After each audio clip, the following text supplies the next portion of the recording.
Oh my gosh. Good day, everybody. This is Yin Yang with Morsels of a Thought number 1442. We are on Financial Friday with Victoria Rader. And I want to make sure the camera is straight and that the light is okay. I've got a. There we go. Okay. Make sure the light stands up straight. All right.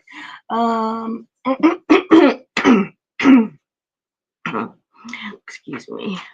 Water first. We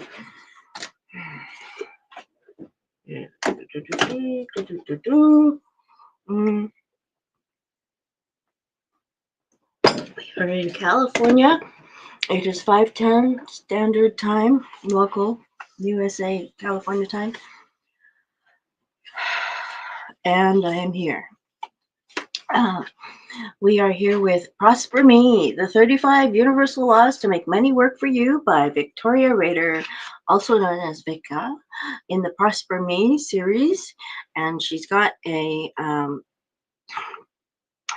international best-selling series.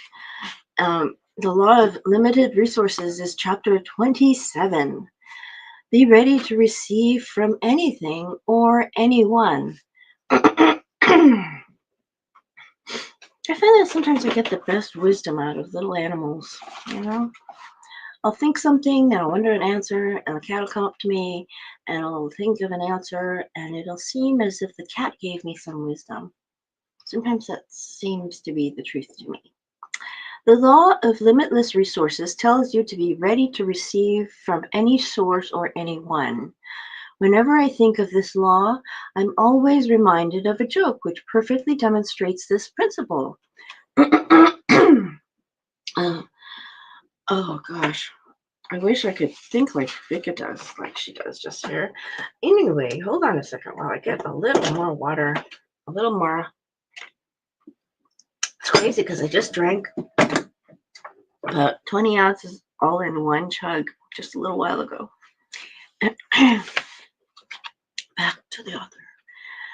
A man gets caught up in a flood and ends up sitting on the roof of his home because it's the only place he can be safe from the flood, but the water's still rising and he won't be safe for long. All he can think of to do is pray to God to save him. He is so focused on his prayers and asking for help that he almost doesn't notice when a little boat comes floating along with a couple sitting in it. They call the man to get into the boat, but the man says, "No, I'm fine. God will save me." So the boat goes on its merry way. The man gets back to his prayers. As the water rises, the man prays even harder. "Please, God, save me from this flood." He almost doesn't notice when a larger boat comes floating along with a family sitting on it in it. They call the man to get in, but he tells them, "No, I'm fine. God will save me." The boat goes away and the man goes back to his prayers. Not long after, a rescue helicopter comes along.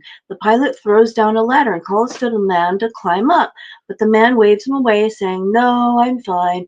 God will save me."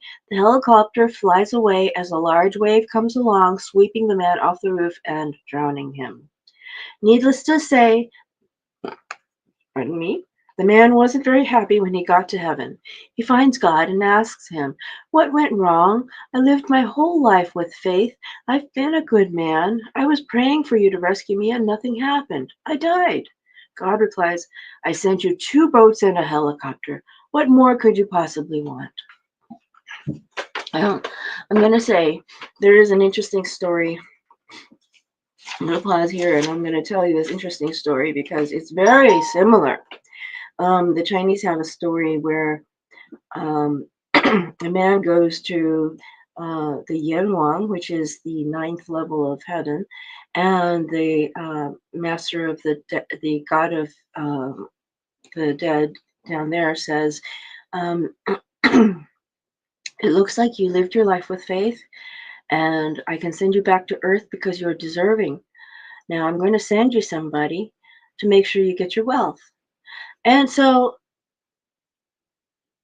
the man goes back and says, "Well, I'm going to go back. I'm going to go back. I'll be back at home." And he goes home, lies down in his bed, waits for heaven to give him his prosperity.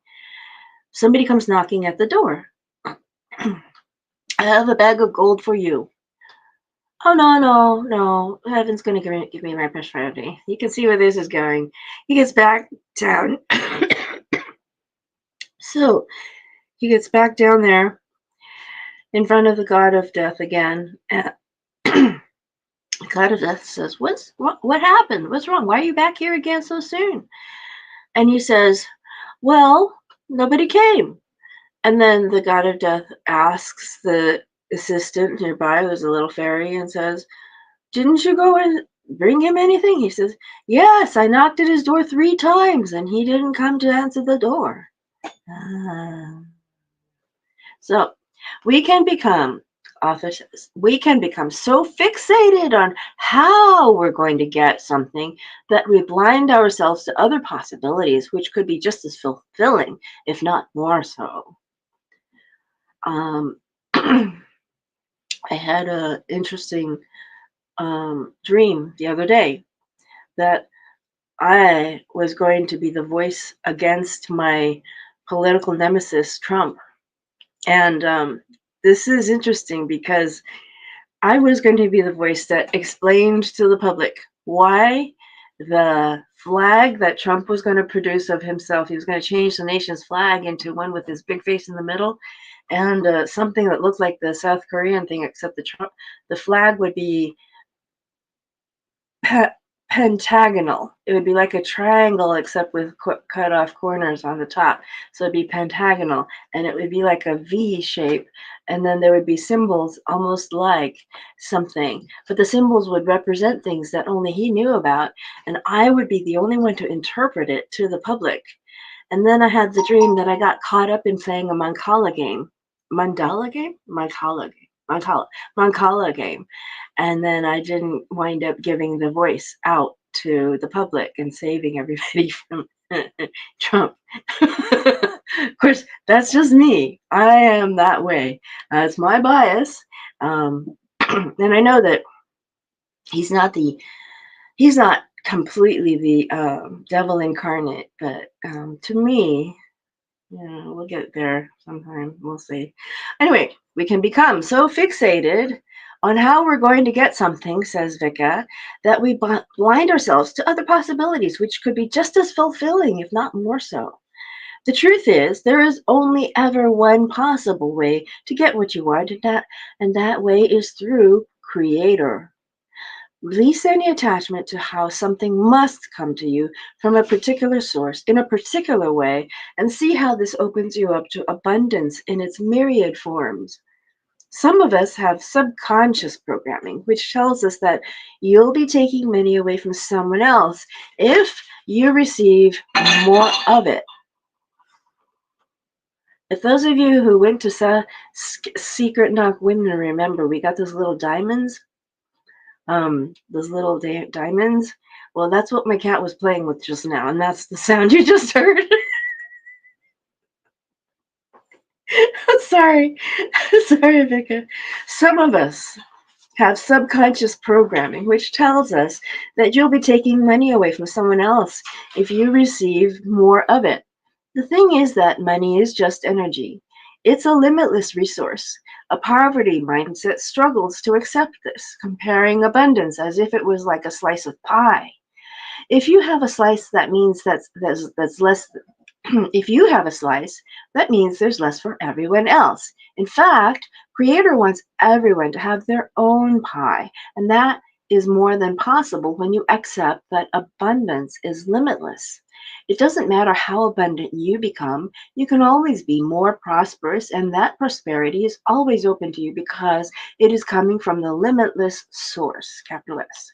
Do not think if you are abundant, you are somehow taking anything away from anyone else, unless, of course, you actually do take away through harm or theft, in which case, stop, as you are sowing the seeds of self-destruction. I want to take a moment to remind you again of the fact that while we're talking about money, for the most part, energy and time are other resources available to us.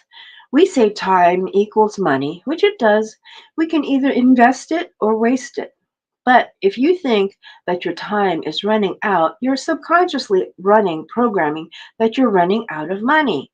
This fear of running out of something, anything, is the same energy regardless of what resource you're thinking about.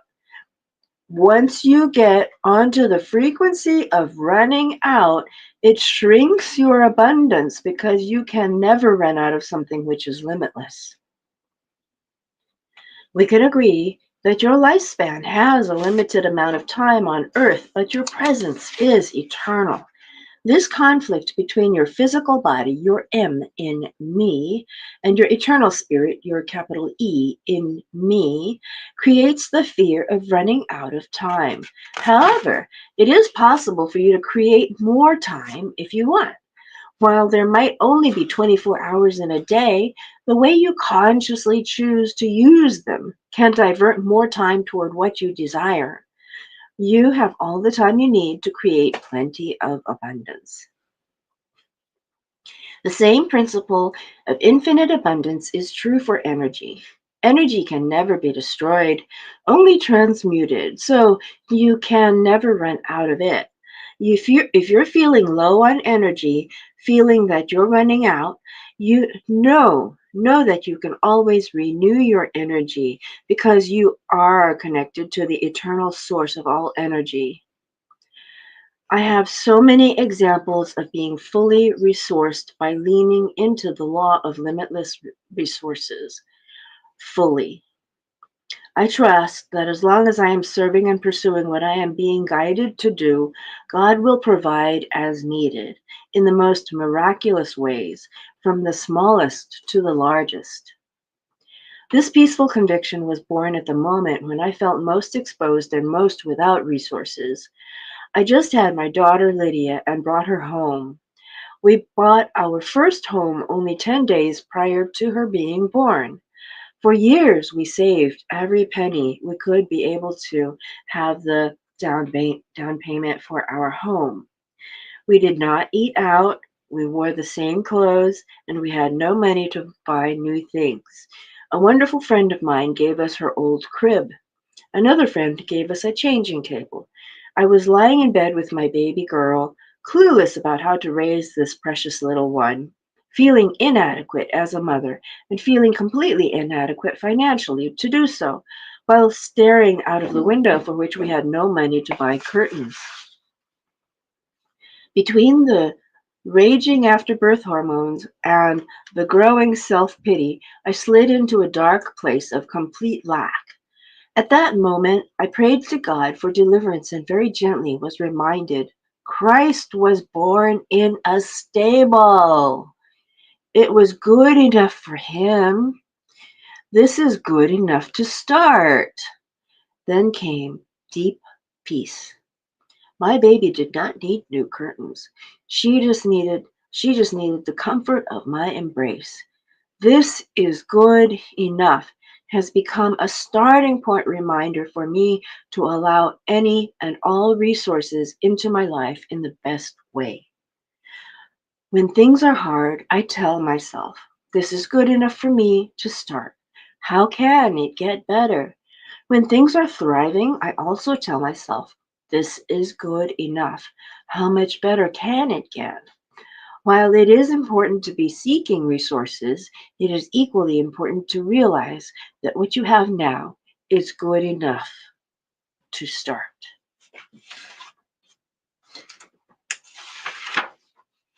Okay, now we have action steps. This is good enough to start. Number one, if you have not done so already, as suggested earlier, now is the time to truly start your Miracle Me, capital M, capital E. Miracle Me journals. Sorry, Miracle capital M. Good morning, Gina Potov. How are you? You can purchase our version on Amazon for the Miracle Me journal or create your own, where you can track all of the ways in which you are receiving or being resourced in unexpected ways. As I am typing this, I have two beautiful bracelets on my wrist, both gifts from dear friends received at a time when I needed love and encouragement. Gifts such as these I have recorded in my own journal. Tracking the things you receive will further attune you to being open to more miracles in your life. 2. Often, we limit our abundance by defining the way we want to receive it. Release any controlled expectation of where abundance will come from. Create your reality through manifesting practices and laws as offered in our Manifest Me journal. You can also purchase that journal on Amazon. As you describe your dreams to manifest, completely let go of the attachment of how they will unfold. For example, I could never have dreamed that I would be the voice about, anyway. Number 3, focus on becoming a resource for others by activating their abundant receiving and utilizing the law of limitless resources. Serve, do your best, and be ready to welcome God's blessings in whichever way they come. Ponder on who and how you can serve at this very moment. Who can you be a resource for? The activation is read the activation out loud. Read the activation below out loud and then close your eyes to feel a gentle shift. I now understand, practice, and live the law of limitless resources. I release any control or forced expectation of where money or abundance comes from and am open to receiving all ways in which my Creator chooses to bless me. My awareness is heightened and open. I am receiving. I got this. I am me.